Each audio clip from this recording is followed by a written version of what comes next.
Hey guys, in this video I'm going to show you how to turn on dark mode on Snapchat for iPhone.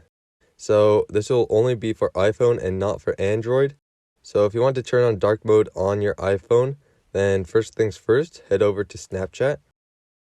And once you are on Snapchat, click on your profile picture in the top left corner. Once you click on your profile picture, this will come up and you want to click on your settings icon in the top right corner. And once you click on that, scroll down a little bit to the bottom of My Account to App Appearances. It should be at the very bottom of the My Account section. And once you click on App Appearances, these options will show up. Match systems, always light and always dark.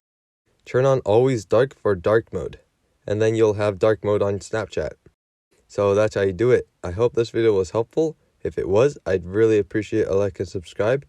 Leave any questions you have in the comment section below. I'll do my best to answer them, and I'll see you guys next time.